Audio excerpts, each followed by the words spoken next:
There's a cognitive switch in your brain that decides whether someone's words crush you or bounce off like water on glass. And most people never learn how to flip it.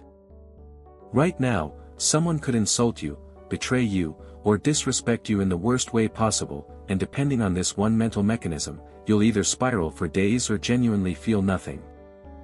The difference isn't about being tough or emotionless. It's about understanding something psychologists discovered by studying people who remain unshakable no matter what gets thrown at them. What they found challenges everything we've been taught about anger and emotional control. Here's what makes this fascinating. Neuroscientist Dr. Lisa Feldman Barrett spent decades researching emotional responses and discovered something unexpected: your emotions aren't reactions to the world, they're predictions. Your brain is constantly guessing what's about to happen based on past experiences, and anger isn't triggered by what someone does to you. It's triggered by the story your brain tells about what just happened. Think about the last time someone cut you off in traffic. Some people honked, cursed, felt their heart racing for the next 20 minutes. Others barely noticed. Same event, completely different emotional reality. The difference? One brain predicted threat and disrespect. The other predicted simple human error.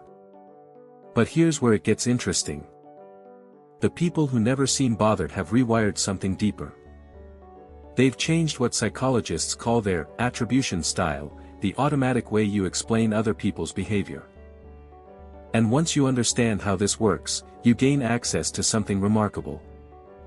Let me show you what I mean through something Stanford researchers observed.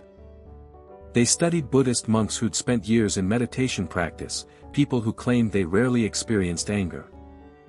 Brain scans revealed something unexpected: these monks weren't suppressing emotions or forcing calmness. Their amygdala, the brain's threat detector, simply wasn't lighting up in situations that would enrage most people. The researchers initially thought this was just years of meditation. But when they studied the monks' thought patterns, they discovered a specific mental habit that anyone could develop. When faced with difficult people, the monks automatically asked themselves one question that completely reframed the interaction.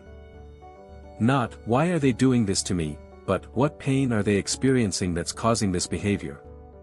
This isn't about making excuses for people or being a doormat. It's about understanding a psychological truth that changes everything. See, every person who's ever annoyed you, insulted you, or tried to hurt you is operating from their own psychological wounds. The coworker who constantly criticizes. Research from the University of Amsterdam shows that 87% of chronic critics suffer from deep insecurity and use criticism to temporarily feel superior. Your friend who always makes everything about themselves. Clinical psychologist Dr. Craig Malkin explains that this behavior stems from what he calls egoism, an inability to hold their own pain, so they deflect constantly.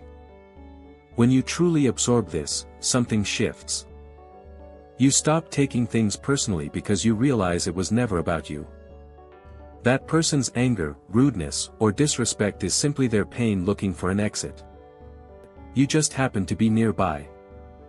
But here's the practice that makes this real. Next time someone bothers you, pause for 3 seconds. Not to calm down, but to get curious. Ask yourself, what unmet need or unhealed wound is driving their behavior right now? The moment you get genuinely curious, your brain can't simultaneously stay angry. Curiosity and rage cannot coexist in the same neural space. Marcus Aurelius wrote something 2,000 years ago that neuroscience now confirms: choose not to be harmed, and you won't feel harmed. He wasn't talking about denial. He was describing this exact cognitive switch.